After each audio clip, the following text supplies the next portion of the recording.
I'm back. I'm back with some. I told y'all I'll be back with this. What the DSA trying to do. Y'all think I just be on my videos just saying anything. But they're trying to get rid of all of it. Let's listen to this. The national co-chair of the DSA went on television and showed us exactly who she is and what her party believes. Abolish the U.S. Senate, the presidency as we know it, the Supreme Court as we know it? True. Abolish ICE? Absolutely. Open the borders? Defund the Pentagon? Empty the prisons? Have the government seize private companies? Absolutely. Absolutely. Yeah, absolutely. All questions answered with complete conviction. And all those responses completely disqualifying for a party that likes to tell people they're really just about health care and tax reform. They trying to burn it all down. Like I've been trying to tell y'all. I'm trying to tell y'all. If you're American, don't matter what side you want, vote for capitalism. Don't vote for these communists. Like, don't vote for. Why would we want that? You get you blow up. You got a corporation, and then the government come take it over. No ownership. No borders. No army. No prisons. No Senate. No presidency. No DHS. There's no nothing. It's crazy. I got no problem with debate. Barack Obama might say that a party that stops debating the big issues with itself stops growing. But there's a difference between pushing your party to be better and asking it to abandon every single thing that makes it worth belonging to in 2026. Remember how the Democrats pushed back against the lawlessness of January 6th and the attempt to overthrow the election, how they rose up and fought back against Americans and immigrants being gunned down in American streets, and they did it to defend the basic American values and the Constitution. And as far as defense goes, JFK promised America would pay any price, bear any burden to assure the survival and the success of liberty. Y'all better listen. Y'all better get out and vote.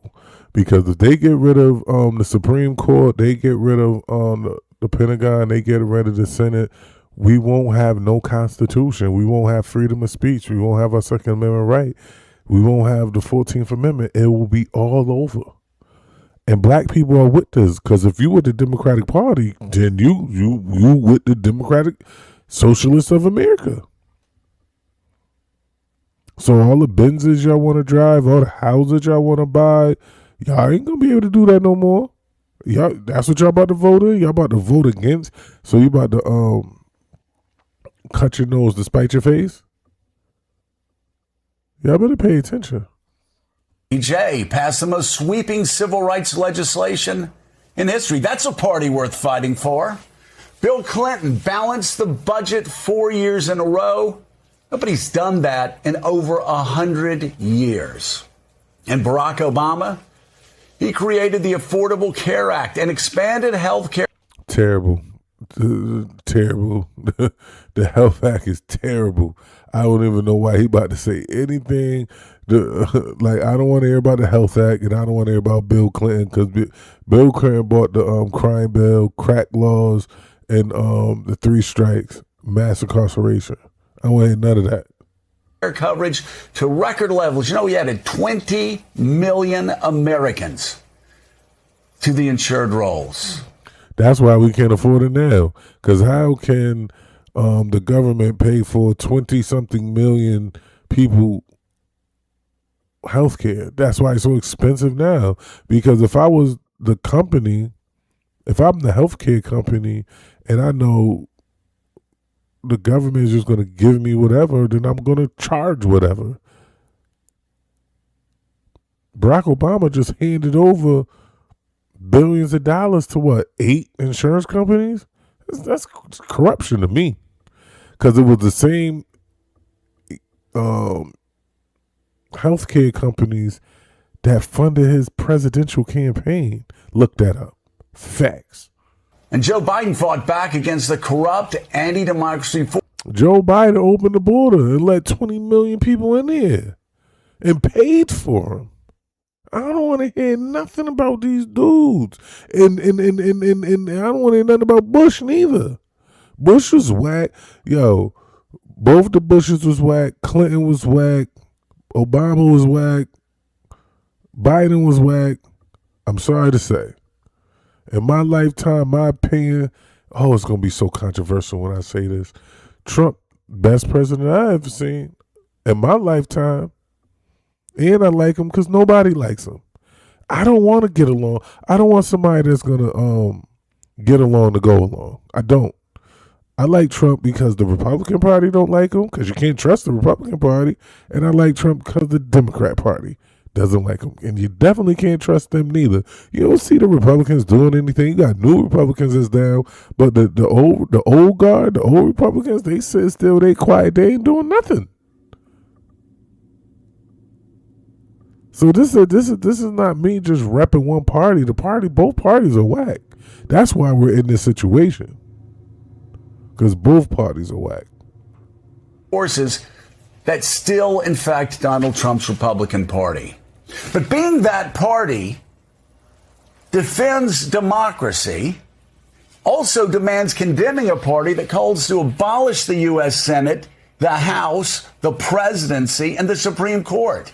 Wants to release murderers and rapists from jail. I mean, one candidate was asked by the New York Times 3 times, do you support letting murderers out of jail? She wouldn't even answer.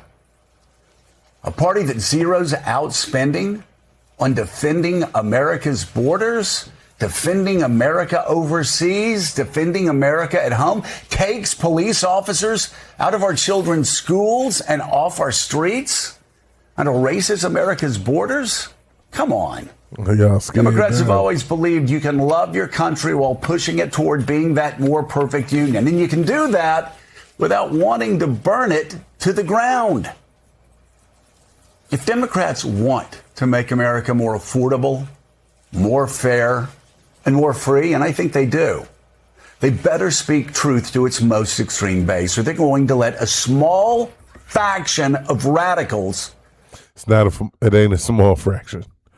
It's half the party, maybe even more than half. Y'all better pay attention to what's going on with your party because it's not a small fraction. The DSA has been building for a while now, and they're here now, and it's the Democrats' fault that they're here. Voters' fault that they're here. You got to understand, it's the lunatics that's going out to vote. That's why these people winning across the country. But they're not winning against Republicans, but they're winning against Democrats. Drive more people toward Donald Trump.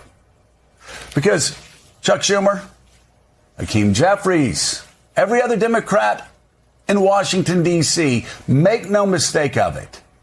If you don't define your party today, Donald Trump will be sure to define it in November. And Jim Van, you've written about this. You talked about how Donald Trump took over the Republican Party in 6 steps. You're also looking at what the most radical elements of the DSA are doing to the Democratic Party. Talk about that.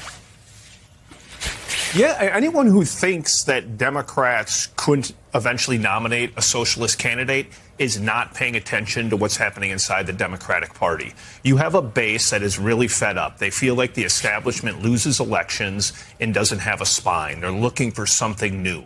Then you see what happens with the mayor. That's whack, because before this election, the Democratic Party was in power in 16 years. They was in power 12. They're a bunch of babies, yo. Can't win them all. In New York, you see what happens in House races in New York. You look what happens in Colorado. You look to my home state of Wisconsin, where Francesca Hong, who is a DSA endorsed, a DSA believer, is now the leading candidate to get the nomination for the Democratic Party in that state. Something is happening. These ideas, or at least some of those ideas, are starting to resonate with the base. More Democrats have a favorable impression of socialism than capitalism. Now, do I think most Democrats think the ideas that you just outlined and that the head of the DSA outlined are good ideas? I think most people think they're loony.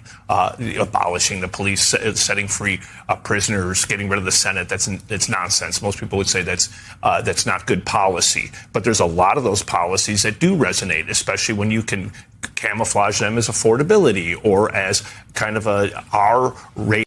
Yo. I'm about to go over to CNN. I'm about to end this video right here. Y'all go down.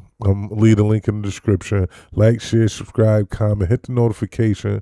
Remember to be respectful. Remember to be understanding. Remember to be patient and considerate. Spread love, not war. Tommy G TV. I'm out.